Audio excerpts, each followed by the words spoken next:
Got my popcorn for the show, it's Tubi time. Cheesy sci-fi flicks and every weird rhyme. Aliens and spaceships made of tinfoil dreams in a cardboard universe where nothing's as it seems. Yeah, as it seems. They got ray guns blasting in a paper sky. Cheap effects, but... Welcome to To Be Decided, a podcast that looks at the rare, sci-fi, and sometimes cringy gems of Tubi and analyzes them. My name is Mike, and I'm with Ivy. Hello. Adam. Ew. And Vincent. What's up? All right, guys. It was Ivy's turn to pick the movie this time. And she went right for scares. Yep. How do we feel about that? Were you scared? I was I this one I wanted was to be. scared for different reasons. I wasn't scared, but I wanted to be.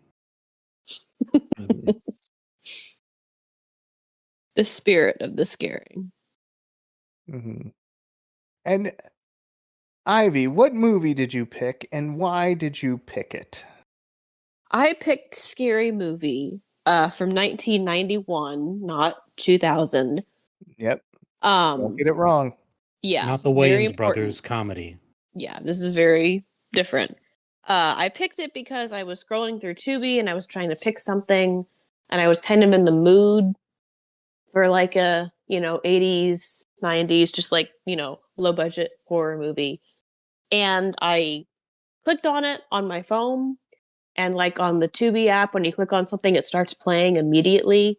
And the first thing I saw was like the company name or whatever come up, and it said Generic Movies Ltd. And I was like, this is the pick. This is what I want to watch. So, because I thought it would be just like, the worst thing ever. Right. But we'll get into that. Yeah. Yeah, So- we don't need name brand scary movie. No. A generic is just as good. Yeah. Right. We have Scary Movie at home. Great meme. Yeah, so you pick Scary Movie, and to find this on Tubi, you have to put the year in, because I just wrote Yes. Scary Movie, and I got a superhero movie, romance movie, a parody called Another Cabin in the Woods. What? All I these didn't know dumb that. parodies. You don't get Scary Movie until you put Scary Movie 1991. So this truly is a hidden gem, because you have Yeah. to put in like a special code to find it. It's a promo code. Yes. So You had to scroll past the Scream parody film with Tom Arnold to get to it. right. Apparently that's very on brand, though, because it was lost media for like 20 years.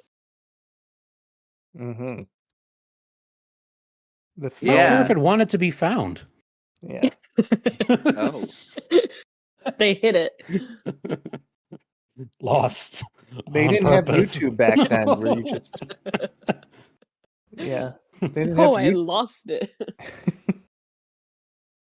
No, the World Wide Web was in its infancy, barely out of its digital diapers. Yeah, this Yeah. poor guy had to mail the VHS to anyone he wanted to see it. Mm.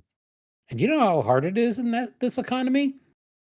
Yeah. Imagine trying to do that in the early 90s. Come on, it's just unsustainable. I mean, I mail cassettes of our podcast to people. That's how we get our numbers so high. Wait, what? So, That's how that works. will someone please tell us, what is this movie? Who's in it? Who directed it? When did it come out? Any fun facts? So the director is Daniel Erickson, and you haven't heard of him because he's directed 3 other things besides this, and 2 of them are like 10 minutes long. So nothing of note. there. The cast is kind of interesting because we have John Hawkes, who is like an actual actor who's been in actual movies. But actually, more interesting than that, there's a part in this movie. There's a little boy, and they give him a little werewolf doll, and they're like, "Take your wolf, your little wolfie." And it reminded me of Eddie Munster's little wolf doll from the Munsters. Mm. And I'm watching the end credits, and there's a character called Eddie, and I don't remember who that was, but he was played by Butch Patrick, who played Eddie Munster. What? So, yes. Oh, no kidding. Yeah. That's Like star the power. OG Eddie Monster. Right. Wow. And everyone else in this movie hasn't been in a whole lot else. Jason Waller, Suzanne Aldrich, Mark Voges or Vogs has been in a couple other movies. But it's mostly people who were probably just locals in the town that they filmed this in, honestly. Right. Yeah, that tracks. It was filmed in Texas. It Yeah, looks I could much tell. colder than Texas. So kudos to them. I mean, Texas is a big place, Mike. Maybe they're at the very tip of the top of Texas. It's not that big. It can fit inside Alaska. I'm just saying. That's crazy. Yeah, Right? but New York, the state I'm from, can fit inside of that, so it's big. Did you know 6 Russias can fit into Texas? I'm just making that up. I'm sorry. You need to get off of Twitter. Fake news. I edit my own Wikipedias.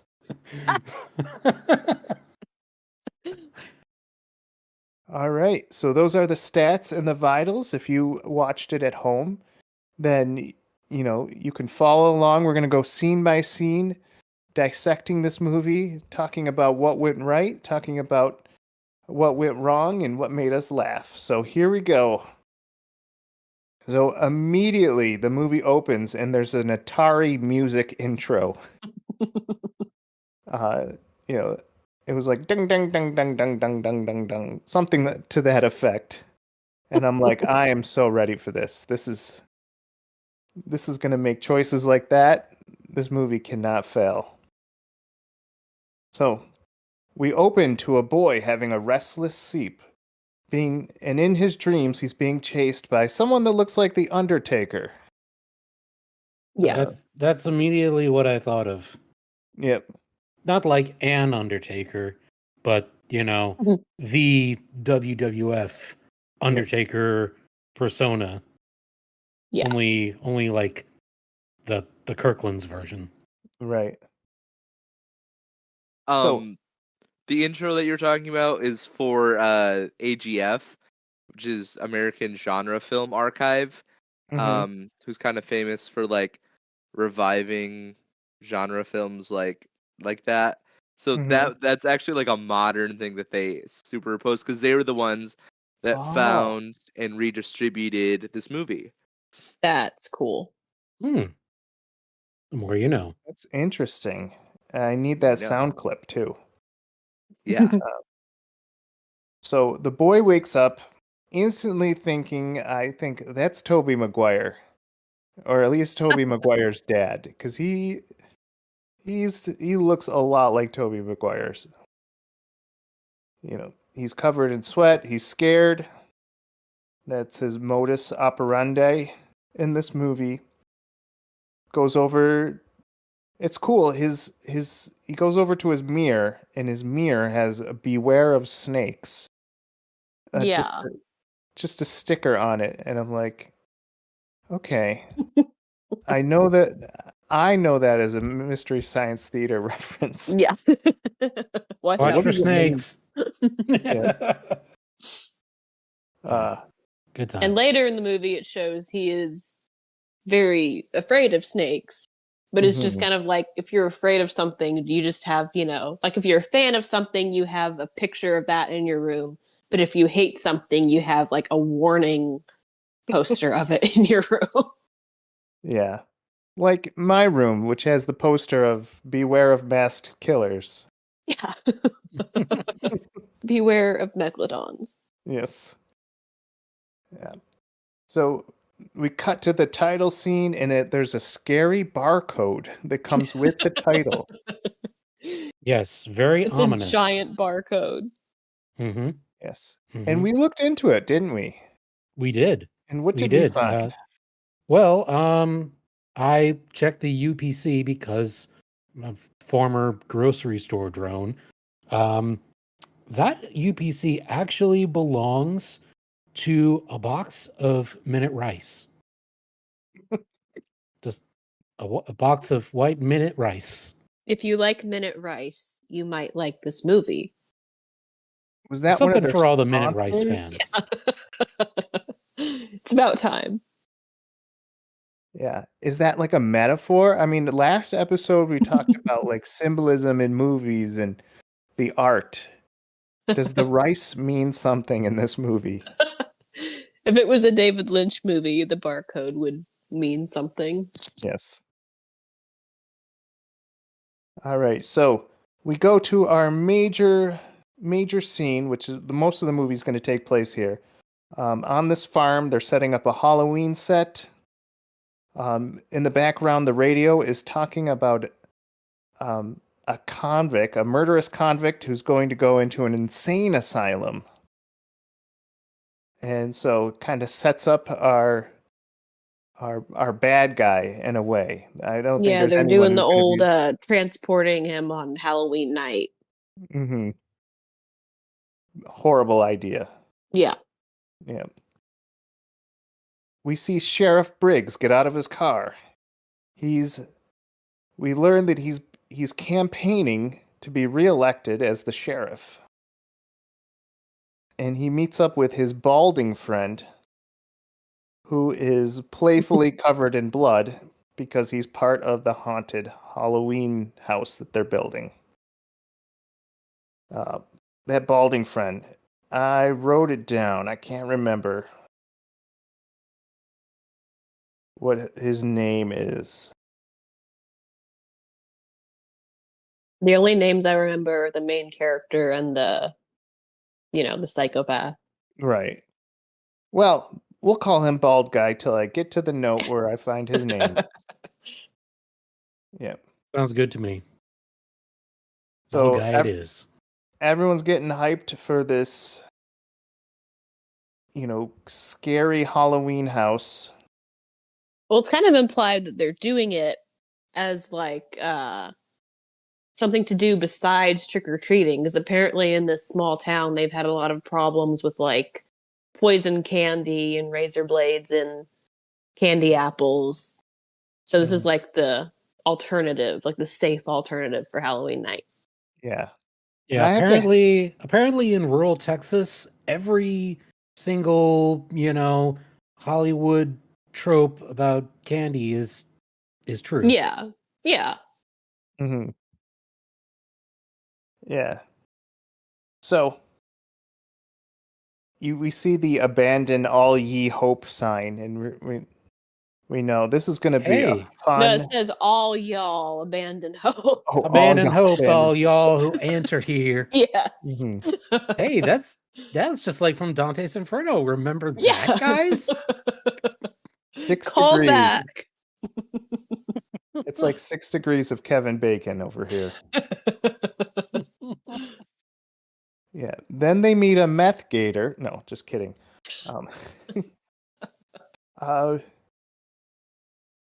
So the sheriff gets in his car. He passes a farmer along the road who's taking a hammer to a dead woodland animal. Thought that was interesting. It's interesting that most of these scenes feel like B-roll.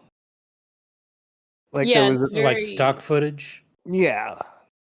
Like there just was a something movie that's that was kind shot, of and these are what happened to the cutting room floor.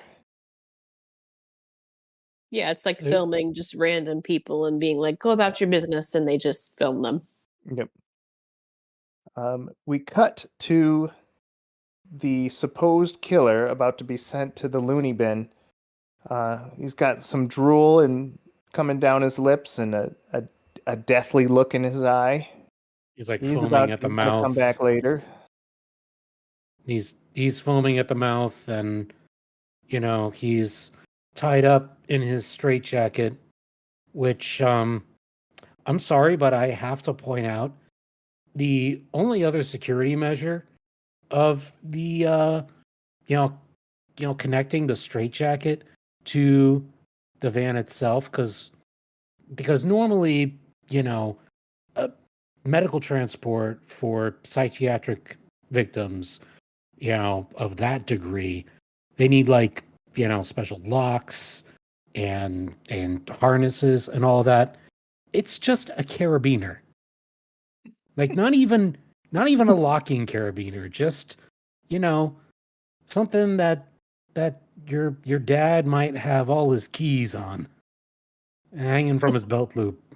Yep. And that's what's keeping the crazy chained to the van. Yeah. Yeah. He might as well have access to the driver in the front seat. With that. Basically. Yeah. So now we go to our quirky teens, our group of young murder fodder that's going to be hanging out together. We meet Brad, the Hawaiian friend, who says this party is a hoe and chest fest. So automatically, if you're named Brad, you're going to say that in a Yeah. slapstick. I loved his like 8 million lays and his like never ending coconut drink. Yep. Oh, Brad. He's a method actor. Mm-hmm. There's a rock band that's playing in the background, but it's only playing. It's like struggling over this one riff, so they're not really even playing. I just thought that was interesting. If you watch the credits, there's a lot of songs in this movie. Like there was more than I realized. There was like 10 songs featured in the soundtrack, but I swear I only heard like 3. Yep. Well, some of it was probably like ambient type, Right. it's like Yeah. scary haunted house music or something. So Brad goes up to Shelly and starts strangling her. Shelly turns around and says, "Let's pollinate," because she's wearing a bee costume. Or Brad says, "Let's pollinate," and they start making out. Like, okay. Also, All right, not how pollination works. Yes. Yeah. Yeah, necking between two teenagers in rural Texas. That's no.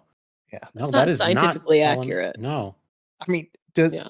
does this director think bees are having sex with flowers? Because that's hilarious. It's not even a good pun. Like, let's pollinate? Yes. He couldn't like go for like the old like Chandler for Friends. Could you be any hotter? No, he's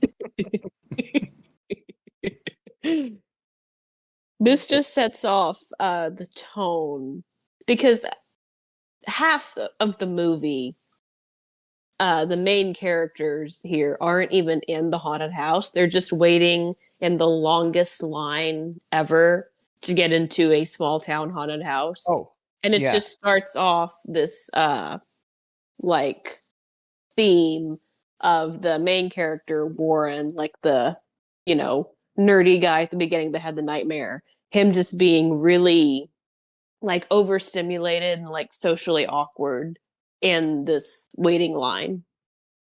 Oh yeah. Yeah. He is Most- default yeah. nervous Yeah. Oh yeah. in every scene. Most of the first act is the line. Yeah. It's just the line into the murder hut. Yeah. It's like in Frasier episodes when like the white words pop up before the segment. It's Mhm. like the line. Mm-hmm. Yeah. Yep. So yeah, like this line is like 3 hours long, like worse than a Disney ride.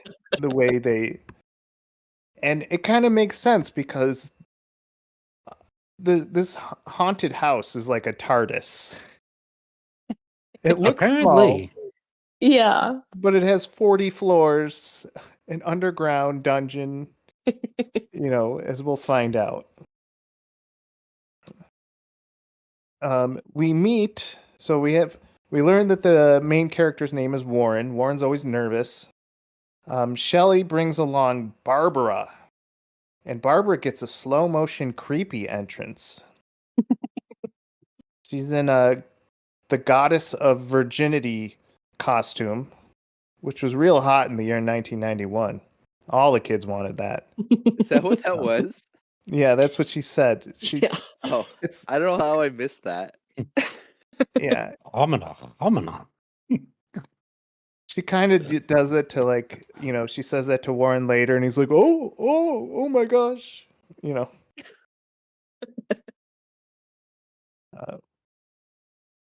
Uh, Warren says, so Barbara's wearing glasses, and he does kind of like the dorky, oh, I like your glasses. My mom wears glasses.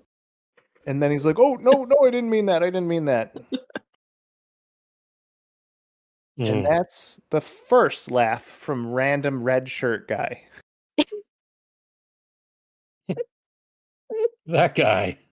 Oof. We're going to have a lot to say about that guy. I wanted that guy's story arc to pay off. Yeah. Unfortunately, it did not happen. It's just a guy behind them in line that just always is cackling about something he overhears. Laughing at Warren for something. Yeah. It cuts to incarcerated guy. He's doing nothing. Cuts back to the kids standing around. Hawaii dude makes more sexual comments. Warren is more nervous around Barbara. Yeah. And haunted house has people running out silently. So they're trying to show that the haunted house is scary. But the first group that runs out silent, like no screams at all. Like firefighters, like running to a situation. Very somber. Yeah. The one thing I do think it does well, though, is that, for all of, the kind of cheesiness with it, it does portray just, being awkward in an environment you don't like. Yeah. Because he's just, surrounded by loud people and, people being, sexual and, making him feel weird, and he's just, sweating and, just wants to get out of there. Okay, well, I understand awkwardness, but my guy Warren He's stressing. here, this poor guy, he is having an all-out panic attack, Yeah. and he's not even in the house yet. Yeah. Here's an idea: if you have a panic disorder and you're frightened by literally everything, don't go to a murder hut for Halloween. Just stay inside. Find go to the Weenie Hut Junior's version of of the haunted house. Yes. Also, don't have friends that hate your guts and love belittling you. Yeah, because seriously, are they really your friends? Brad's not your friend. No. Yeah. There is a great moment where these bullies come up. I say bullies, but they look like they're 35. But they come up and 40-year-old pester. bullies. Yeah. Yep. And they pester Barbara. And Warren says something to them, tell them to back off. And one of them gives one of my favorite insults I've ever heard. He says, "If I wanted to hear from an asshole, I'd fart." That was great. That was a clever line. That was great. We'll give it that. You miss it. You miss it. And then but that's a shining moment. Yeah. So Warren, he stares at Bee's cleavage after he tells her that she looks great. Barbara, she's just okay with totally just messing with this boy. She knows he's nervous. He's gonna just totally just make him even more nervous. Barbara admits she steals from restaurants. She had like a salt shaker in her bag and like napkins and forks and stuff. They talk about eating Twizzlers. Warren says he does not like Twizzlers. Then this is just a funny scene. Barbara says she's into palm readings and she offers to read Warren's palm. And as she's like reading his palm, she gets more and more disgusted. And then she's like, let's just not talk to each other. What did she see? Probably a lack of a lifeline. Yes. And I don't mean that in a grim, like he's gonna die soon way. I mean that as in he has no life Have a life. to justify a line. She's like ill, you know. Like, ugh. Could you imagine going to a psychic and they're looking into their ball and they just like go ill? Like, Please leave. ugh. Your life is ugly. That's just icky. Yeah. So we cut back to the farmer.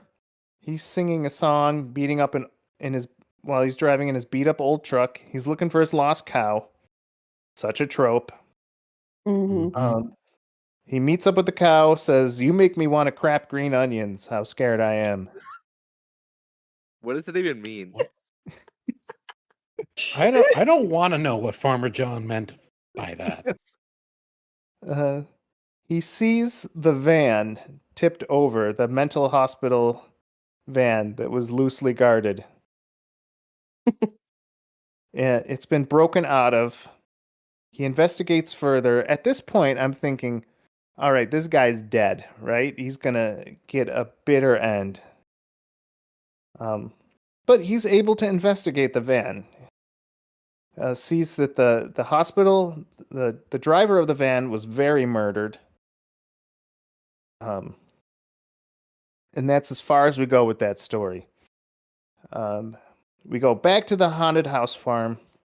There's very little to do at this event, but somehow the kids are really digging it. Like, I didn't see any food tables or any like dunking for apples. It's just a line in a house. The only thing it showed, I think, towards the end was like a t-shirt booth. Yeah, a t-shirt booth, and you can look at like one guy's rattlesnake. Yeah, it's a rattlesnake Yeah. in the cage. Yeah. Yeah, so like whoever, And the whole town is there. yeah, whoever set this up like failed at hospitality, or I don't know, did good with it. Less is more, I guess. I don't know. Yeah. Barbara finds a gang of men who look like they're in their 40s, as Ivy has pointed out. Yeah, Warren they're definitely bullies that definitely peaked in high school. Yeah. So they're still being bullies. They're giving as bit. adults. Yeah. One of them, like the head guy, has a receding hairline. Like, he is not high school. Nope. Um, Definitely an adult yeah. threatening a child. Warren, he kind of shows a backbone. He's like, "Don't make me use my karate." And they all thought that was funny. Head bully guy stabs Warren, but they find out it's a fake knife. And all of Barbara's laughing, random red shirt guy's laughing, all the friends are laughing at Warren. It's hilarious that he almost got murdered. Once again. I think somehow, even with a trick knife, he got hurt. Yeah. How do you He get goes hurt by a down trick for a knife? minute. Yeah. He like grabs his chest and like falls to the ground and like, yeah. Warren says he has to go to the bathroom. Somehow he gets more nervous waiting for the bathroom. And I thought the outhouse kind of looked like a refrigerator. No, it was just a regular like Johnny on the spot, you Yep. know. Just one that wasn't very well taken care of. Yep. We go back to the Texas Mental Institute van. Sheriff Briggs is looking it over. The killer has to escape before he can make it to his acquittal. That's the story. He needed to make it to his acquittal. Or they were doing something, but now he's escaping. Briggs is going to go to the haunted chicken shack. That's what he calls it. I'm going to go to the haunted chicken shack to find him. So it's assumed that he would go there. I would go to a haunted chicken shack Yeah, if there was any chicken. that would be cool. There's also a movie on Tubi, Haunted Chicken Shack. Now I'm hungry. Yeah. Same. You can go for some chicken. Cut back to Warren. He's still waiting at the bathroom. Bathroom starts shaking in that hilarious 80s comedy way. And a woman and a man come out, and Warren gives them a thumbs up. I Love missed that that. mannerism. Yeah. Yeah, I love how Warren, which just to paint, I think, a clearer picture for people who might be listening, yes, he does look like maybe Tobey Maguire's much older cousin, but the schnoz on this guy, like like what that trunk do? A big old nose on this guy. Like you get camera shots up his nose later. It's like looking down into a vast bottomless pit. Mm-hmm. But Is it but like it's- the but Simpsons it's in his skit face. where it's like Adrian Brody does push-ups and it's like coming through the screen? Oh. You know, Yeah, so I mean, he looks like, Academy Award winner John Hawkes. It's from almost like True Detective and right. Peanut Butter Falcon and Winter's Bone. Yeah. So I also, going back to Mystery Science Theater, But I younger. get the vibe that he's like the hero from Final Sacrifice. Troy. He's got that like geeky, like I don't know what to do in any Yeah. situation vibe. Deer in headlights. Yep. well, he would if he had any sort of willpower. I mean, he showed a little bit when the 40-year-old teenage bullies were picking on Barbara, but I mean, that's about as aggressive Yeah. as he gets in the first part of the movie. The rest of Yes. this, I mean, this is like El Riz Patient Zero right here. Right. Well, the hilarious thing about this universe is standing up to a bully, there's a 50% chance you'll be murdered. Especially in night- rural Texas. Yeah. It's not a stretch for anything. Good to know.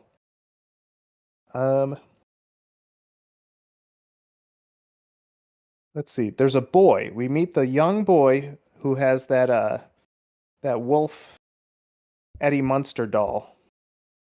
Yeah, Um, is woof woof. Yep. He finds like a secret Zelda entrance that gets into the back part of the haunted house. So put a pin in that, and then cut Mhm. over to Briggs, who meets Warren, and they both learn about John. The murderer's name is John Lewis Barker, and Yes, how he hasn't been Yeah. apprehended. A murderer with 3 names, as all They all iconic murderers should have. Yeah. Like if you know somebody who goes by 3 names, oof, watch them. Watch your back. Yeah. So Warren automatically picks up. He comes up with this story. He's going to be here. He's going to be in the haunted chicken shack. I can feel it in my bones. I automatically know this. He goes over, tells Brad. Brad completely gaslights him into the next kingdom. Like, Again, no, why you're is wrong, this you're his crazy. friend? Yeah. Why is he friends with him? Yes. How'd y'all meet? Yeah. Like, if that is your friend, I don't want to meet your enemies. His enemies try to stab him, apparently. Mhm. We met in the bathroom stall. He was giving me a swirly. Yep. But he did it gently, so I knew he cared. All right. The 40-year-old club goes into the haunted house. The ticket taker, I couldn't understand what costume he was going for. It was just like white clown face with no other makeup. Is that It was kind of giving a mime who gave up. like a hick mime or something? Backwoods mime. Which instantly I want that to be my costume. Redneck mime. Do it. Yep.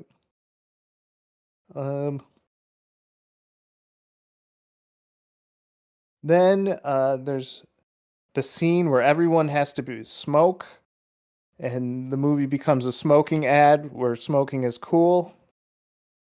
They give Brad smoking, Shelley smoking, Barbara smoking. It's the only thing that calms you down and it clears your lungs. Oh. Yeah, well, I mean, it was the early 90s, which is like 80s continued. So Yeah. Mm-hmm. it's practically required. Yep. So Warren tries to smoke. He's choking because, he's a nerd. Just Cut back to the haunted house. Mm.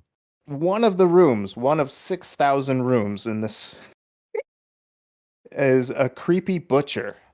So balding guy who we met in the beginning, we learned is Jerry. His name's Jerry. Jerry. Yeah. Jerry. How you doing, Jerry? Yeah. That's Jerry. He runs the haunted chicken shack. Yep. So Jerry's pretending to be a creepy butcher that chops up people. He has a friend who's pretending. Then we see that little boy that snuck in. So the creepy butcher grabs the kid and pretends like he's going to stab him. And then he reveals, oh, it's my dad. My horrible needs to be arrested dad. I'm probably being abused at home if this is cute. Jerry's pretty dang old to be, that Billy's dad. Yeah. We see that Billy leaves the door open with the expectation that I wonder who's going to go inside with that door open. Dun, dun, dun. Foreshadowing. Mhm. We go back to the party, which has some horrible music that sounds like a demo on a keyboard. Barbara does some kind of backbreaker move on Warren, which makes him more nervous. Everyone laughs when she does the backbreaker move on him. That was crazy. Yeah. This kid should hate his life.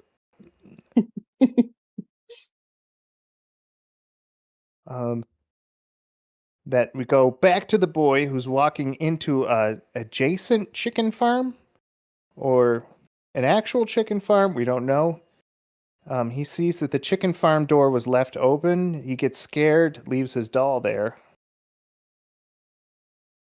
Yeah. I think that these buildings, they're both I think they're both barns. It's Yeah, like, it's like two like chicken farm barns, right. Yeah.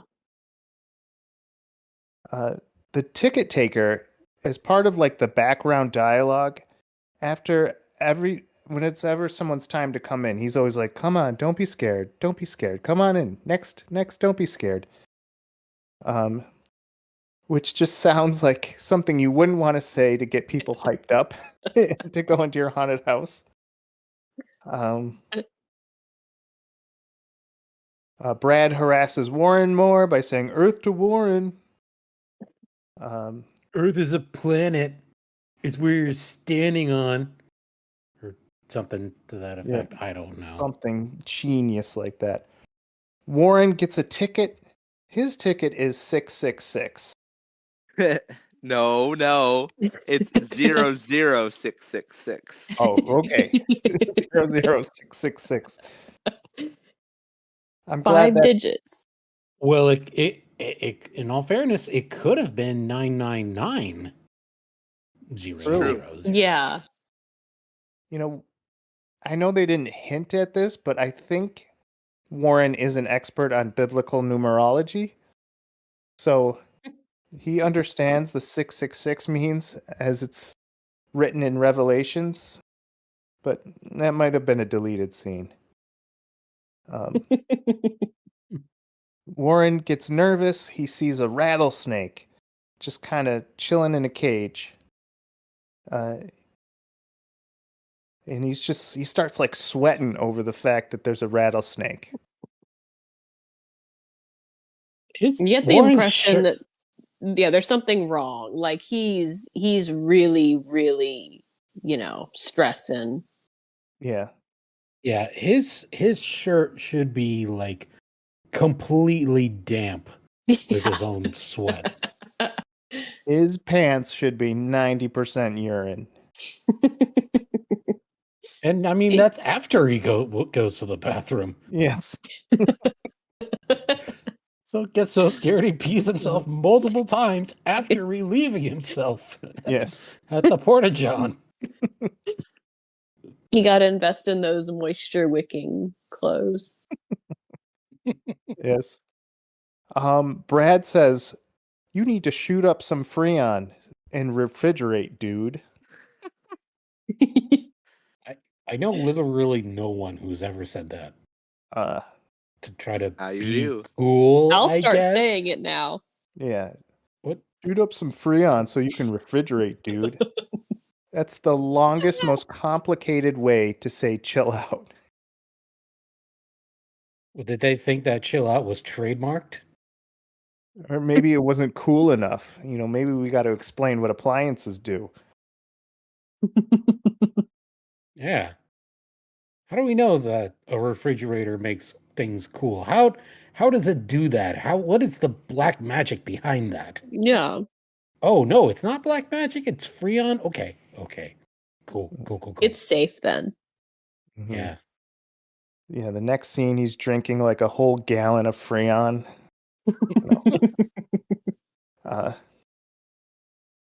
More exchanges from Warren and Barbara. She's excited for Halloween because she says Christmas is too expensive, Thanksgiving is for turkeys, Easter makes rabbits lay eggs. I would argue that Thanksgiving is not for turkeys at all. Yeah. It's quite the Very opposite, actually. Thanksgiving hates turkeys. Yes. I feel like there was a whole movie that illustrated that point. Yes. So Freebird. She messes with Warren. She's like part of the problem of his anxiety. Yeah. This is a bad girl. Yeah. Like I'm not saying it like in a double entrada sort of way. She's genuinely not a good person. I mean, she's a bad influence. She's a petty thief. She had a cucumber in her purse. Yeah. How did she steal a cucumber from a restaurant? What restaurant is giving out whole cucumbers? Did she just walk through the kitchen and decide to take it from the fridge? Hey, the 90s were a wild time. My dude, cucumber I lived through the theft 90s. was cool. If you had to steal a cucumber to be cool, well, it is rural Texas again. Yes. Yeah. Yeah, so at this point, we're thinking things are going to pay off. Like, oh, the rattlesnake, that's going to pay off later. Right. They're doing the opposites attract with Barbara and Warren. Right. Yeah, we're getting all these red herrings that things are going to pay off. Whole flock of red herrings. Yes. But little do we know. We'll see at the end if they do. All right, so the 40-year-old bullies are not impressed by the haunted house. We see a scene where Warren or Jerry leaves kind to go grab a beer. I guess there's beer in the back. Oh And yeah, then because it's beer 30. Yep. Yep. We see a murderer. It's supposedly we think that maybe the murderer got to Jerry, put on his costume, and he's going to do that reenactment that the butcher does. So, It becomes a waiting game of being like, oh, like when will the, show put on in the haunted house become yes, real? yeah. So the 40-year-old bullies were led to believe that these guys are maybe they're actually witnessing real murders, but they're thinking it's like just fun theatrics. So Warren thinks Barker is in the house. He hears screaming, and then Barbara forces an apple into his mouth. That's right. Like, what boundaries does this woman have?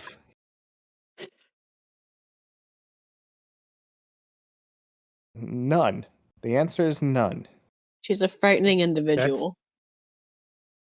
Yeah, that is made abundantly clear at this point. Yeah. Warren and Barbara have no future whatsoever. But I've shipped them in all my fanfics. Too late. Yep. It's fanning. So now Warren is in the haunted chicken shack. Brad is doing some kind of hanky-panky with Shelly. Out of the blue, Warren grabs Barbara, touches her face, gives her this awkward, like, half-peck kiss. And then Barbara starts to groan, but then she yawns. And It's like she had a narcoleptic fit in the middle of Warren's attempt at Riz. Yeah. Yeah. It's implied that she fell asleep standing up for like 10 seconds and then just moved on and didn't even realize. Like, I don't know, even the most boring guy trying to kiss me, I'm not going to yawn. That's I'm just gonna rude. say, yeah, I just say, get away from me. You're still boring. But that was weird. So, going back to the butcher guy, everyone's laughing and having a great time. His friend reminds him that it's beer 30. Jerry leaves to go find some beers. His balding spot annoys me because it's like his hair just like, I don't know, got evicted from his head. Just the shape, this is the bald spot on his head. Just this like someone did that choice on purpose. That was not male pattern baldness. No, that was not male pattern baldness. It's balded baldness. Yeah, that was like my solid hair hates baldness. Yes. me. Okay. He took a trimmer to his head and just went wild. The bullies go to the butcher area and laugh at its hilariousness. The butcher comes out, but we don't think it's Jerry. The butcher, quote unquote, murders Jerry's friend. And I think one of the bullies says, "Oh, can I get some gravy with that?" That was his joke. We think that maybe we just witnessed a real murder, but then the guy says, "Hey, could you be a bit nicer with that knife next time?" And it's another red herring. Yep. The first bait and switch. Yep. Of several. And right before that, I actually thought that was a very clever murder. Like if it was a real murder, I'd be like, "Oh, Right. wow, that's Yes, if I agree 100%. If that had paid off the way that you initially thought it was going to, yep." it's just like, you know, blood, guts, viscera, just like going all over the place, and Hmm. you know, you're you're imagining there's all this real gore happening, and the 40-year-old bullies are completely oblivious, like, oh, it's totally like hot dogs and foam. Yeah, So this is so weak. right. And I would have loved if the movie doesn't go in this direction, but if like this guy was like murdering people within the house and everyone just like in every scene, even the staff just said, "Oh, that's just part of the theatrics." Oh, you know, oh, it's so cool how he makes him look like he just ripped himself in half. Um, You would think. yeah. The friends of Warren are making out and being interested in stuff. I think Again. it's Brad that says, "What is this? The PMS room?" Because Barbara gets angry. Um, Warren notices some weird blood stains, and they do a callback. In the first scene, Sheriff Briggs uh, rips his shirt on a nail, and Warren rips himself on that nail, and which I think is the greatest callback in movie history is this nail. Nailed it. Yep. Cut back to the bullies. The bullies call someone Captain Fart, and that's their scene. Um, Beautiful. yep. You John sure it Lewis. wasn't the name of the lead bully? He seems to be mildly interested in flatulence. Yeah, he could. He definitely could be. Um, John Lewis Barker. It becomes the topic of conversation between Briggs and Jerry. Briggs is worried about his election. If he catches this guy, he could be a hero. Briggs pulls a random cat out of his car. Meow. He goes back to his police car and just pulls He out this just cat. throws it out the window. I love the idea of manifesting cats. Is that a Texas thing? Only on Halloween. Yeah. You go out to your porch, there's like 8 cats. It's like Again. sleepwalkers. Um, let's see.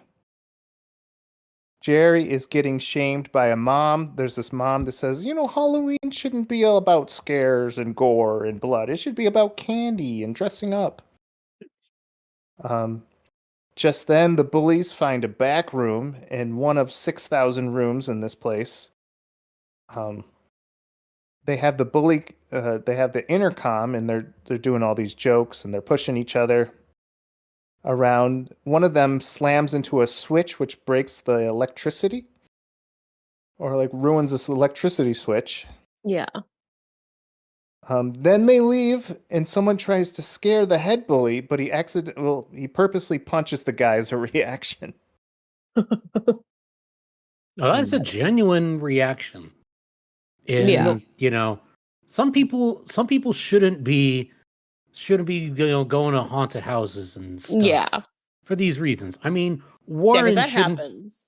Yeah, Warren shouldn't be going in there because, well, his little nerdy heart might explode from if he doesn't die of dehydration from sweating first. And people like the 40-year-old bully who peaked in high school, they shouldn't, because in the fight or flight response that people normally have, people who like only have the fight response, yeah, they have no business being in a haunted house, because those people are going to be throwing hands and like breaking noses, drawing blood. And I've known people who've done that, and they're like, why did I do that? why did I do that? I know that I have a, fight response. And I broke this poor guy's nose. I feel so bad now. There's a lot of like haunted house workers, and they'll tell you they get hit a lot. Yeah. Oh, I'm sure. It's probably like a clause in like whatever agreement that they Yeah. signed to work at one of those. You have to be able to take a punch Yeah. if you're working one of those events. Yeah. I can't take a punch. So that's why I don't have any interest in working those events. Well, I mean, that's why it's called the fight or flight response. You Yeah. fight or you flight. So Warren now is in a scary altar of skulls. Mm. He's nervous, no lie.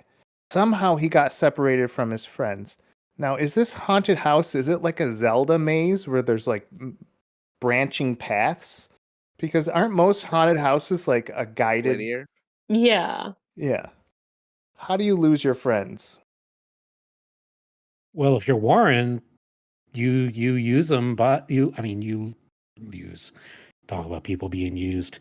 You lose your friends by, having crippling anxiety, but a need to be accepted Mm-hmm. in society somehow. By being drenched in sweat constantly. Yes, just stumbling around in, a delirium of, sight and sound and moisture loss. Yeah. So Warren hears someone in the background say, "Help, please, I'm not joking." We cut back to the bullies because they're so interesting. They're giggling like schoolgirls. And then we cut to the kid, that Eddie Munster kid, who goes back into that hidden space. So he goes back into the haunted house. First we see him leave, then we see him come back. And I know you've already made the TARDIS reference, but how big is this thing? Yes. It only seems that big because Warren's just stumbling around. Yeah, they're in the same 5 rooms. They He's just keep delirious. falling He and just then, yeah, he's just exiting and entering the same room over and over. And he keeps going into a room when no one else is there. So he never has the comfort of yeah. being in a crowd. So that's just impressive. And I was wondering, why do they have a black mass room if it's not being manned? Yeah. Nobody's man, Yeah. like is that going to be an actual black mass at some point? Is it real? Right. It's like, hey, don't come in. Black mass happening. Oh, you weren't supposed to see that.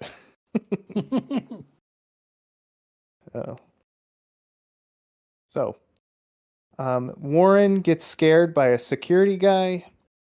When he turns around, we then see a Grim Reaper, the guy from the dream that was in the beginning. He's holding a sickle, and he picks up a scary skeleton mask. So finally, this is where Shaggy and Scooby Doo meet the actual monster. We're 50 The dream minutes becomes into this real. movie. Yeah. Oh, Raggy. Warren sees the Sickle Skull Man. We're 50 minutes into this movie, and we actually see the murderer, quote unquote. Warren is hiding from Sickle Man, and he notices there's like a dead carcass right next to him. At least he thinks it's a real dead carcass. Warren is able to escape, but he bumps right into Sickle Man. And then, while he's hiding, the Grim Reaper man bumps into a candle, falls to the ground. Oh, yeah, and that pratfall. It's like it's a candlestick pratfall. Yeah. But what happens when he falls down? Yeah. Yeah, well, sickle meets arm. and lose his hand. So yeah, just sliced right off with a rusty sickle. So I'm guessing they couldn't find a prop at a Spirit Halloween store, so they just went and grabbed the sickle. That's what I was thinking. Is From like, the why are farm all and- the weapons in this haunted house real? Yes. Yeah, right. That's a liability. It's not a weapon; it's a tool. I mean, Yeah. it's just Yeah, but you it's know, still sharp. They didn't have safety waivers back then. You think Jerry is concerned about safety? Yeah. This Not is when it's Texas. beer 30. So, Warren just sees what he supposes is the murder. He just cuts off his own hand. Jerry realizes there's a problem in the haunted house, but he can't get the lights back on. Jerry says something's happened over the PA, and everyone needs to get out. Kids are running. So, at this point, without really showing it, everyone's aware that there's a murderer in this building. And we just see absolute panic. Like whenever you try to tell people, okay, please exit the building in a calm, orderly fashion. Mm-hmm. That's the cue to do the exact opposite. Yeah. So everyone's crying anarchy. Sheriff Briggs notices something is wrong with the haunted house. And it just becomes a fact that this Lewis Barker guy is now in the haunted house. We cut to some hicks saying, you know, you want to be the guy that catches a murderer, and then they start aiming their shotguns and walk towards the haunted chicken shack. So we're introduced to these guys just like late into the movie. Warren tries to escape. Apparently, there's only one fire escape in case of emergencies, and you have to cross a rickety bridge over a pit of snakes. Of course. So this poor Why guy. did it have to hanging be on- snakes? Yeah. So he's hanging on for dear life to the one exit. Also, how big is this pit of snakes? It's like 10 feet. It's like 7 or 10 feet deep. You know, they're shooting for realism. So if a kid falls in, they have a right to be scared, I guess. About the size of your average grave. Yep. Can you imagine being the guy? Okay, you need to dig the 10-foot pit. Right. You know. Just to fill with like 8 rubber snakes. Yeah. So, Yeah, spoiler alert, the snakes aren't real. Yeah, Warren falls in, freaks out over the snakes. To test that they're fake, he bites the head of one of them. The most disturbing thing in this movie. Yeah, he goes completely Ozzy Osbourne, bites the head of the snake. Just to test it. What if it was real and he bit it and he just like totally decapitated a real snake? Yeah, what if it was like real, but just it was dead? Yes. Like, I instantly regret that.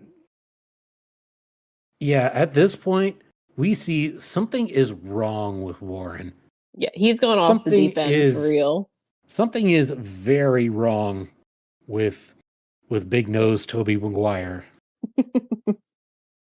Yep. Shelly and Brad, we cut back to them. They're trying to tell the police that their friend got stuck in there because they actually care about Warren. But then in a kind of a comedic scene, the policeman says, "I'm not actually a cop. This is a costume." Then his like wife/girlfriend comes up in a prison costume. Yes. A joke that Hocus Pocus would steal 2 years later. Yes. Indeed. Yes, that's exactly where I went with this scene. Okay. Can't beat a classic. Scary Movie 1991 might have done it first, but Hocus Pocus did it better. Right. All right. And I don't think you're allowed to dress up or cosplay as law enforcement these days. I don't Just- know. Just like regular observation. I don't like I think if you dress up as a cop and and it seems like you could like genuinely be perceived as a member of law enforcement when you in fact are not, that's I mean that's like a felony. It's true. I think impersonating an officer, that's what it would be. Hey, I spent some time in Spirit of Halloween and I saw plenty of sexy cop outfits.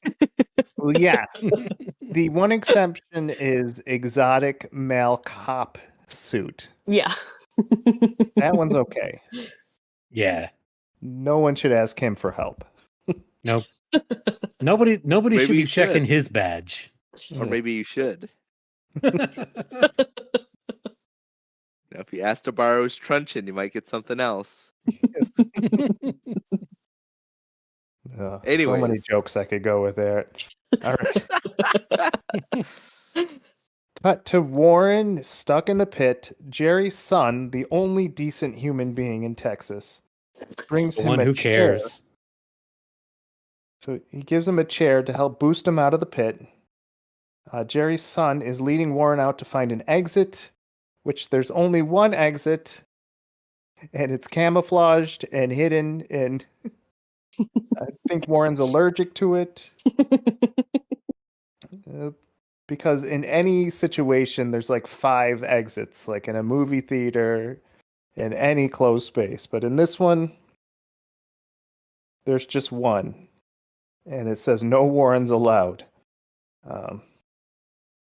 Clearly marked exit in this economy? Come on.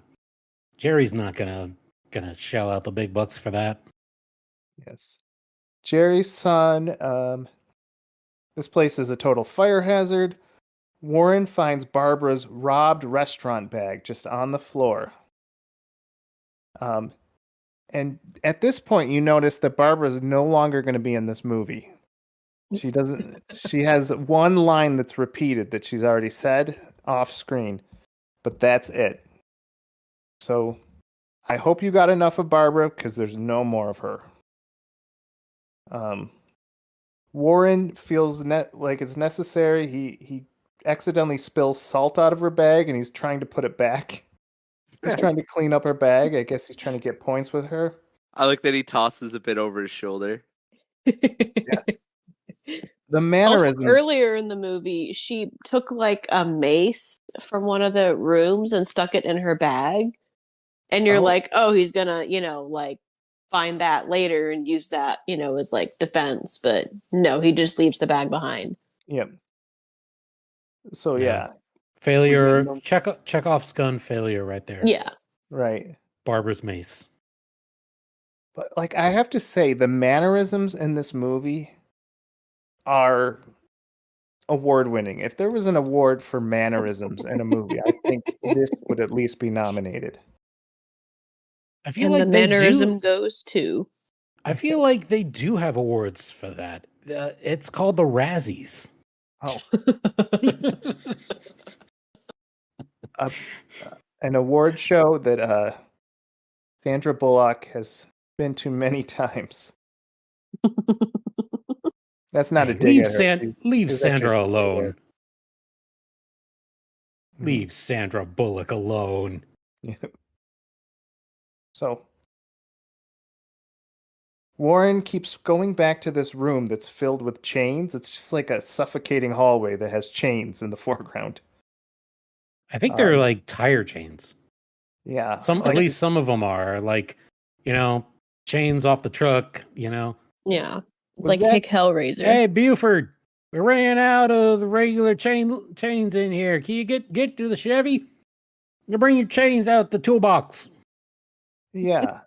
The theme in that room is confusing. I think the guy in charge of that room was just lazy. Just gonna hang some Yeah. chains off the wall. That's scary, right? Yeah. Warren sees a man with his head chopped clean off. He's like, oh my gosh, my life's in danger. Warren grabs a club and searches the next room. Does anyone notice that the dry ice machine is still working at this point? Yeah. A So lot of dry ice. there's so much dry ice. So Yeah, apparently the fog machine is on separate power aside from right. from everything else. Warren finds another room that's filled with like these hanging bodies. And he gets stuck in the middle of a circle of hanging bodies and starts freaking out. Can't get out of it. Can't.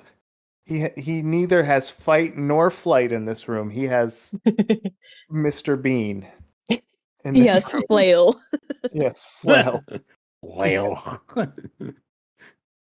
Um, Warren used flail. It's not very effective. yes. Yeah. So this hero is definitely working at a handicap here. Yeah, I asked the question near the beginning of the show, what that trunk do? Apparently not much. Yeah. Because he's got no points with Barbara. He's got a terrible friend. He can't find his way out of like 4 rooms in a barn. Yes. Like, the man can't find his ass with 2 hands and a flashlight. Right. So Warren tries to barricade himself. He moves like this prop tomb over a door, and he is like struggles with it greatly. So maybe they got like a real tomb for that. He then bumps his knee and just has like one of those Peter Griffin moments where he's kind of like just Like, rocking back and owie. forth. Owie, I hurt my knee. Yeah. So Warren then sees the Undertaker bad guy coming. He grabs a chainsaw and tries to start it. Fails many times at starting it, but still uses the chainsaw as a melee weapon and accidentally knocks out one of the bounty hunters, which I thought was pretty clever. Definitely, if Mr. Bean was in a horror movie, he would use Yes. he would use a chainsaw as a bat. I feel like this might have been an early draft of Ernest Scared Stupid. Yes. Ernest goes to hell.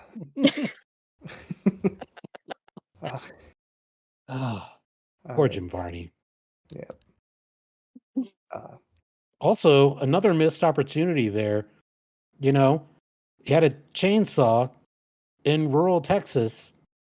It could have been a real massacre. Yeah. But the dots were not connected. Yep. But he does see the bounty hunter's shotgun, and he grabs it. Oh. He goes back to the altar, and escapes out Black the Mass, roof. don't come in. Yep. So there's definitely someone chasing him. The guy in the Grim Reaper costume almost grabs his leg as he escapes out the roof. While on the roof, he's walking around and then falls somewhere in time and space where there's this graveyard of pumpkins. Like some old pumpkin depot. Yeah. He falls like face first, gets his hand and feet stuck in every pumpkin.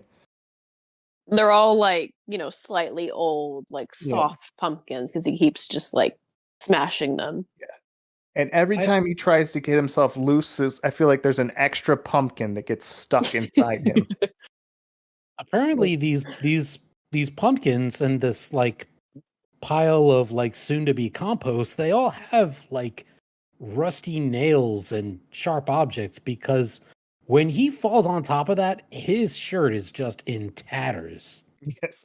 Like, never mind the pumpkin guts. I mean, that is believable, but he looks like he got in a fight with weed eater wielding pumpkins and lost. He did. So at this point, I have no idea if he's inside or outside because now he's at like this fake graveyard part of the place. And it actually feels like he's like several miles away from the chicken house. No, he's somehow still in the barn. By the Even though way, he was on the roof. yes, he was out of the barn. He was out of the murder chicken shack. But Mhm. just as soon as he's out, he gets pulled right back in. Just like Yeah. the mafia. Mhm. Um, so at this fake graveyard, he fires a shotgun at the first thing that makes noise. And this shotgun, which makes this perfect hole, which he can see outside, and he can see his friends. And he starts screaming and yelling, I'm over here, I'm over here. Yeah, he shoots directly like into the crowd outside. Yeah. This now if this is a double-barreled shotgun, which I thought that it was, wouldn't it make like tiny little pellet holes? Yeah, like a scattering. But this is like a Bugs Bunny like giant bullet gun. Like perfectly round shaped hole. No buckshot to worry about. Yeah. No, just Yeah. I'm So so disappointed. the movie keeps zooming back to like a painting of skeletons that's on the side of the barn. And it keeps trying to say, look at these skeletons. They're part of the story, we swear.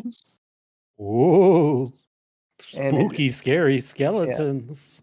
and this part we zoom out to as he's screaming and yelling for his friends, having a psychotic trip, and we see these skeletons and they're like symbolism.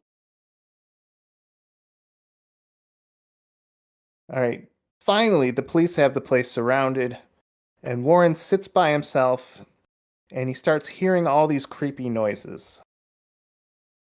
He looks under the tombstone and finds absolutely nothing, but when he closes the tombstone, he sees the sickle man, which I thought was a very well done shot.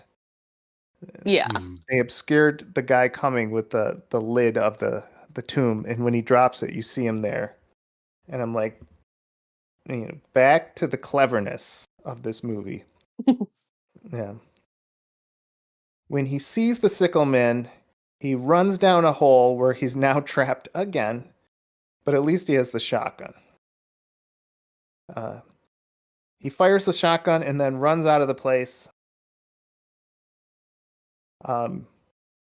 Just being a crazy lunatic, the police probably could have shot him as he was running out screaming bloody murder. Yeah, thank goodness someone had, firearm safety. Yeah. So the police are asking him questions. Did you shoot Parker? Or did he shoot you? And he's like, I shot Barker. And he's all happy with himself. He's like, Mhm. man, I just killed the sickle man. I killed the murderer. Yeah. I'm a hero. He just kept coming. Yep. Just kept coming. That's exactly what he says. Yep.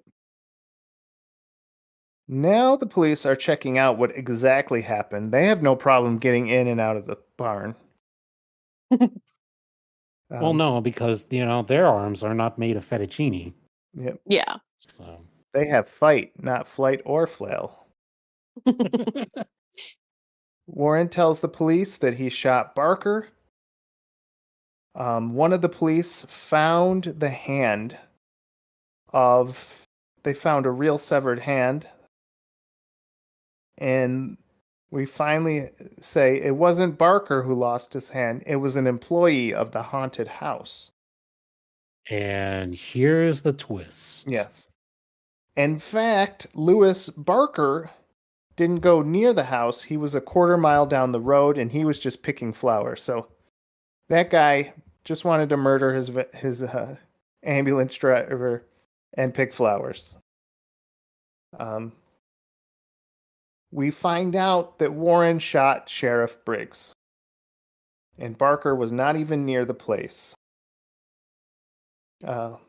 Warren gets arrested, and he starts making crazy eyes, crazy face. Mm. Immediately, a witch takes a pen. Someone dressed as a witch takes a pen and makes a shirt called "I Survived the Haunted House," and everyone Yeah. wants to buy one. Oh, Red Shirt Man is still. Capitalism. Yeah. Commentary? Yep. Red Shirt Man is still laughing. He thinks something's hilarious. We see Warren in the back of the police car. He's totally losing his mind. But at the same time, he loves the idea that he shot someone. Then he hears like this demon dog say his name. We hear Barbara's voice as credits roll. What do y'all think of that? I stood up off my couch and my hand went over my mouth and I was like, absolute cinema. Yes. Peak. Yes. I have Okay. thoughts. I have many thoughts. Was it Not not all- peak to you? Not all of them are great. The best way that I could sum up the experience of watching this movie for me is have you ever gotten ready to make pasta? You fill up the pasta bowl. I mean, not the bowl, the pot. You fill up the pot with water. You bring it to the stove. You turn the burner on. And you wait for it to boil. And you wait. And you wait. And you wait. And 90 minutes later, you realize, oh, well, the stove was never on in the first place. I was just looking at a pot of tepid water Yeah. this whole time. Wow. There's two My ways to dinner look. is ruined. Yeah. You can look at it like, oh, this movie's very clever. They made us think that it was going to go one way, but it totally messed with our expectations. And then there's the other side, which, oh my gosh, I invested in all these red herrings and nothing got satisfied. I just wasted an hour of my life. So, which side of that were you on? I'm on the side of everyone is broke because nothing paid off. Not Also, a single thing. they forgot to bring back Barbara. Or just at least show us that she's okay. I think I'm pretty sure she was standing with Brad and Sherry or whoever she was at the end there for a minute, but she didn't really say anything. I know she didn't say, "I'll always love that man" Yeah. or something. Yeah. He was the only nerd I ever loved. Yeah.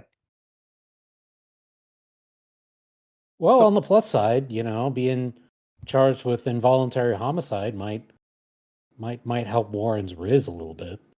A little He'll bit. definitely find someone in prison to love. Unfortunately. If he can't stop flailing. Yeah. So did anyone okay, so the boy, when he goes over to the other chicken shack, he sees someone grab the scythe, right? Mm-hmm. Was that someone just grabbing a prop to get ready? Or was that like some other killer that we just don't know about? It's for a spin-off movie. It's rural Texas.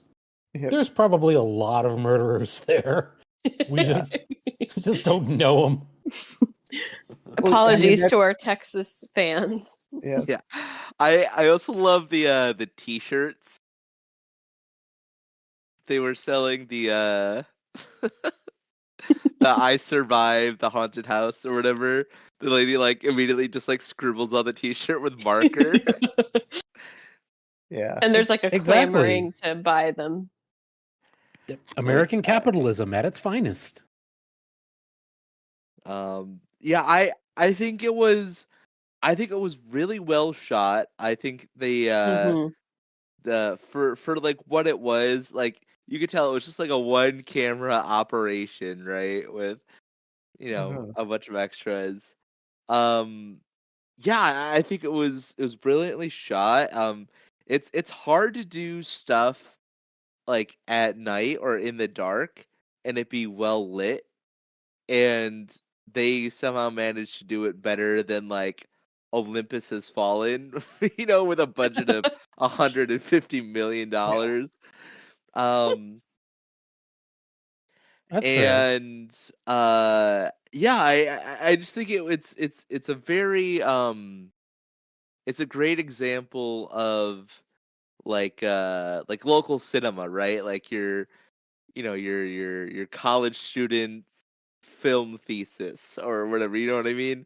Like it felt, it was very cool, and I do like the horror genre flipped on its, it was almost wasn't like a horror movie as much as it was like a, I don't want to say like Hitchcock, but like but Yeah. like in that vein.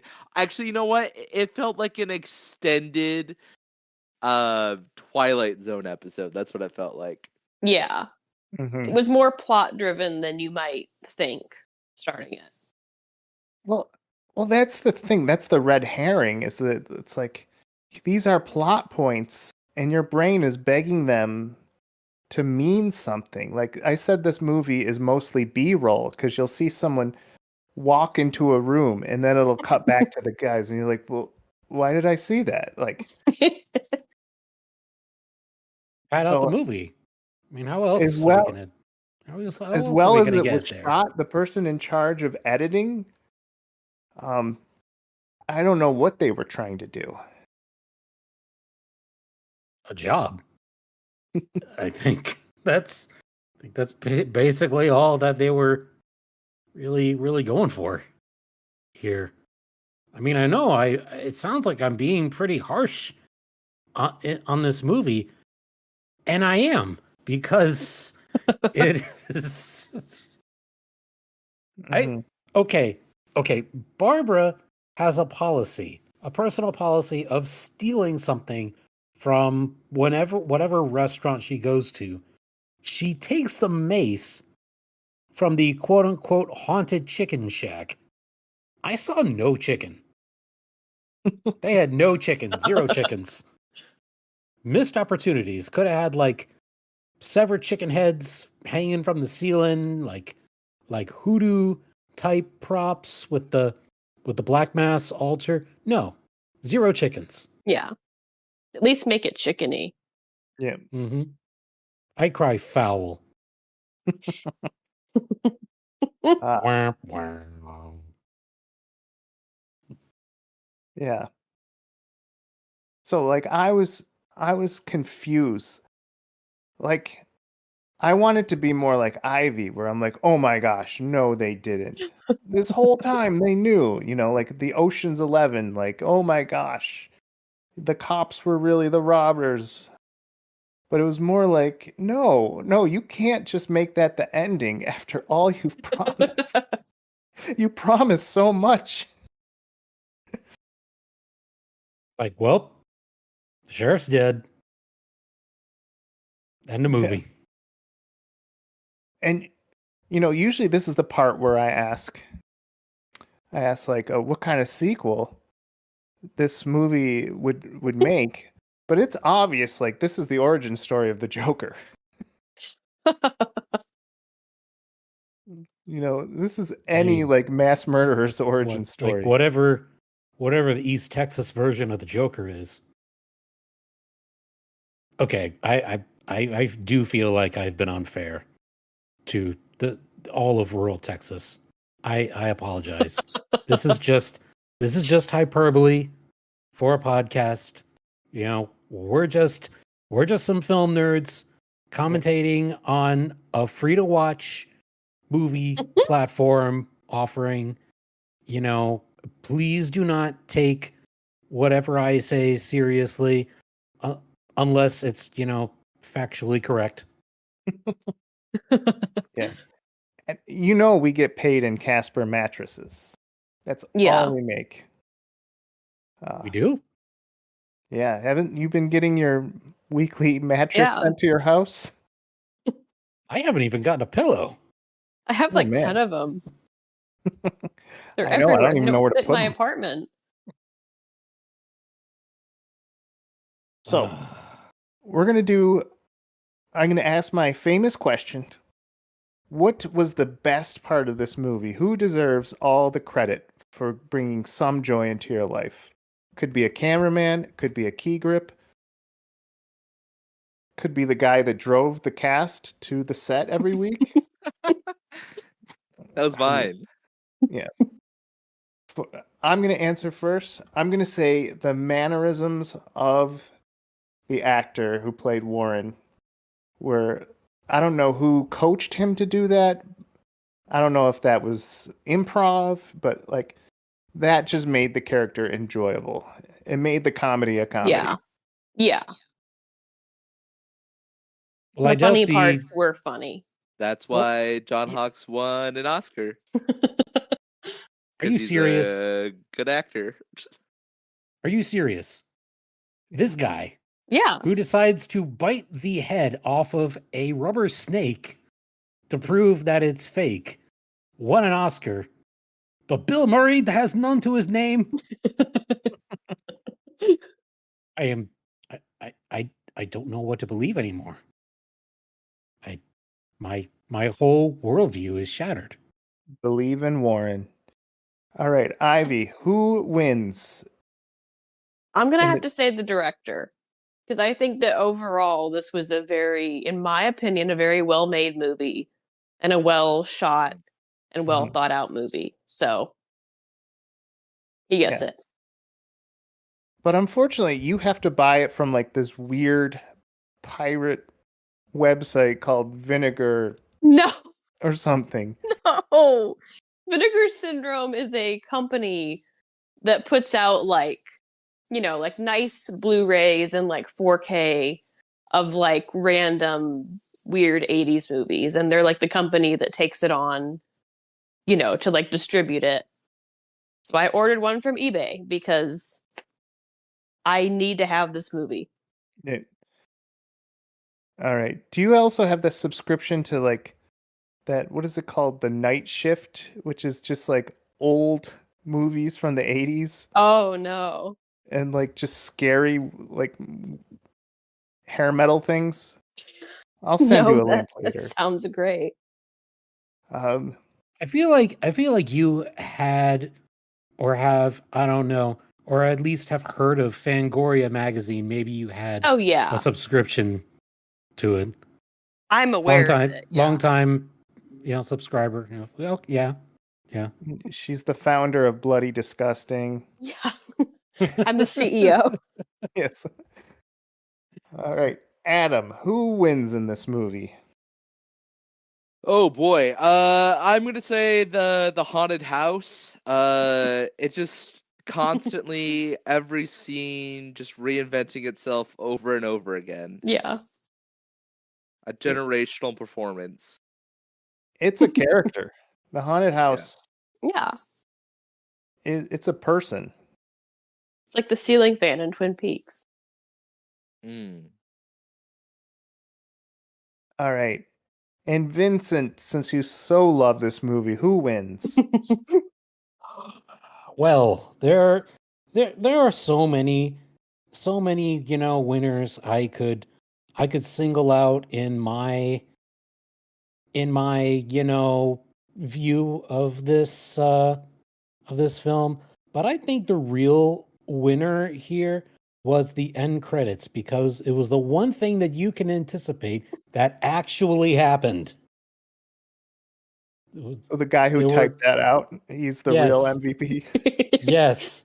The guy who put the end credits because there was a title Because it's card. over. You knew that there had to be an end card. And that's the one thing that paid off in this movie. But did you notice they shuffled it so you didn't know when the actors were going to be mentioned? It was not I in didn't care. alphabetical order. I didn't care. As soon as words started crawling up the screen, I was okay. Okay, great. Tubi off to bed. All right. Well, I want to introduce a new segment where the person who suggested the movie has to share a little monologue about what this movie truly adds to the history of cinema. I call it the Citizen Kane moment. Yes. And so we have prepared an essay, if you will, from Yes. Ivy on how this impacts the whole of cinema in its 100-year beautiful history. Yes. It's the history.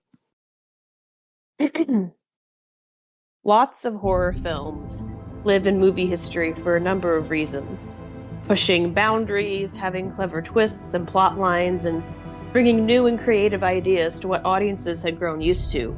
Creating characters and killers that live on in our minds and on Etsy merch timelessly. With horror also comes cliches and tropes that are unique to the genre. Insane mass murderers, awkward victims that are destined to be doomed or find the courage to fight back, careless sheriffs that value politics over people, innocents being targeted on the holiday of Halloween. The point that when you think of horror cliches, you are also reminded of all the movies that simply exist to point them out and say, similar to Chris Farley's talk show on SNL, "Do you remember that? That was funny. Did you like that?" Such examples include films that are aware of their inside jokes while still being terrifying, like Scream, and others lean more into slapstick territory, like the roughly 75 entries in the Scary Movie franchise. Wait, did I just say Scary Movie? Yes, I did. What if I told you that this Scary Movie is the Scary Movie that should come to mind first, appearing before the evil boyfriends of Scream, and even longer before the Wayans brothers posed the burning question, "What's up?" 1991's Scary Movie rose from the ashes of lost media to bring you a masterpiece far, far superior to your typical slasher or whodunit thriller. By cleverly leading you on with stereotypes, making you wonder if you're watching a spoof or a genuine flick, it builds suspense and takes a hard left that will make you say, "Wow, that was different. I started out just entertained, but the angle it took there at the end actually impressed me." Not many slashers can leave me silent in thought, stunned at the genius I've witnessed. It's always like, "Oh good, they killed the guy," or "Oh no, they didn't kill the guy." This one left me impressed and a bit shaken, hurrying to Letterboxd to give it a high rating. So next time you sing the praises of Halloween, or Friday the 13th, or even Scream, ask yourself, is it as good as Scary Movie 1991? The answer will probably be no. Wow. Thank you. Sorry, guys. My eyes are a bit wet from. Eh, Yeah, I'm just gonna Yeah. go. And that soliloquy was beautiful, and Thank you. also that is a hard act to follow. That the And 12:30 monologue after 8 hours of work is something special. Well, that was beautiful, and I Thank you. hope that in 2 weeks, Vincent's Citizen Kane moment will be twice as good as that. yeah. No pressure. Yeah, cool. Way Mhm. to set me up for this, guys. Also, the movie has to be as good as Ivy's movie. All right, well, that's not Depending saying on much. who you are. Yes. And it has to be Ivy. This is the one who says it's good. I'm sorry. Everyone is entitled to like what they like. I am not going to put down anyone for liking any one thing. You know, you do you. Invariably there are going to be things that some people like and some people do not like. And I feel like we've had our first truly polarizing moment here on To Be Decided. I think this is a watershed moment for us guys. This is the most polarizing moment. Right. Indeed. IMDb rating, which I usually say at the beginning, is 4.8, which is the exact center of of the movies of the 7 movies we've done, with Meth Gator being at the bottom and Cash Storm being at the top. This one is solely in the middle. So that is an achievement. So let's go to our final review, which I kind of can guess who's on what side. Is it to be avoided, or to be disposed, to be enjoyed, or to be the greatest? To be the greatest. All right. Vincent, we'll start with you. Do you really have to ask? Again, this is just my opinion. If you're someone who watches a movie expecting something to happen, but invariably getting let down by the end, you will share my opinion when I say that this is to be disposed. This was lost media. I think it should have stayed lost. Again, this is just me. This is just me and my hyperbolic opinion of Scary Movie 1991. You're gonna get in hot water online. We love your Go opinion. ahead, That's why come we for me say in the we match comments. it. I don't care. Come at me. All right. Adam, you're the wild card. What did you think? I'm holding out my my what's the what, uh, what's the one above Are to be you hedging your enjoyed? bets? What's the one Are you above to be enjoyed? The To be the greatest. Oh, to be the greatest. greatest. I'm holding out my to be the greatest Ooh. for something that's, really, really Oh, spectacular. Um, something that really blows my socks off. And if this one, may creep up there. But for now it's gonna be like a to be enjoyed plus. ooh. Man, Nice. and that's That's fair. on the tail of a Michael J. White film. Yeah, it certainly is. And I thought that was going to be hard to follow up. All right. Ivy. I Tell mean, us. obviously, it is the greatest. I mean, this will probably go, I don't know, my maybe top 10, but definitely top 15, like horror movies. Definitely. Wow. Yeah. Man, and you're like the Hmm. vampire queen and the werewolf warrior, so Yeah. you've seen a lot.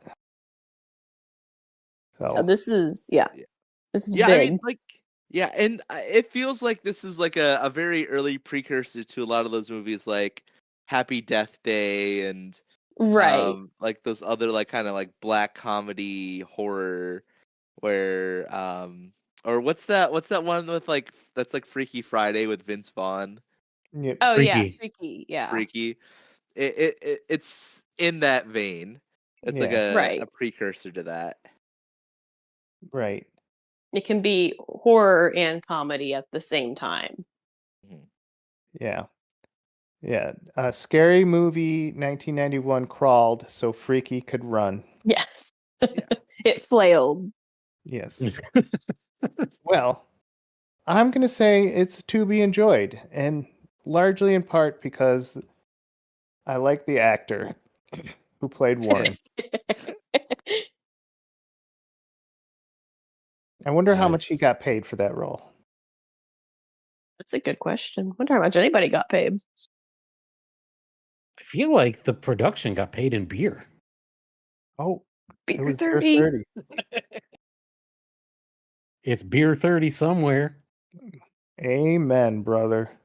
Well, let me tell you another successful Tubi decided, and we are just whittling down Tubi's 6,000 movie vault.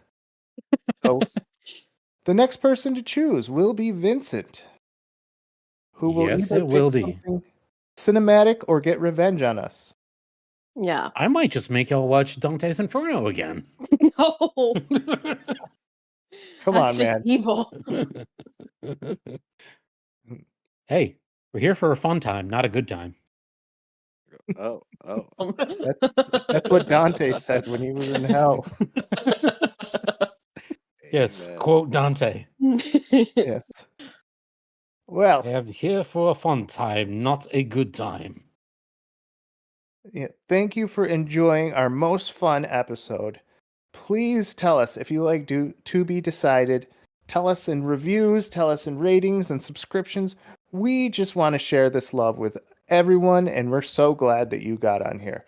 So, maybe you can go on our Retro Logic Discord, where we have a place where we talk about movies.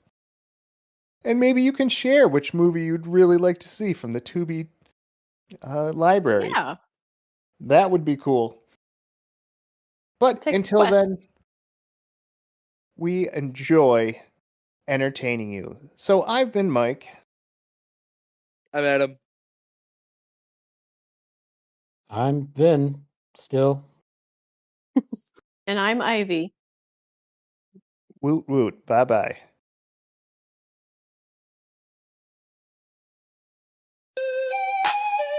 Yeah! Got my popcorn for the show, it's Tubi time. Cheesy sci-fi flicks and every weird rhyme. Aliens and spaceships made of tinfoil dreams in a cardboard universe where nothing's as it seems. Yeah, that's it seems. They got ray guns blasting in a paper sky, cheap effects, but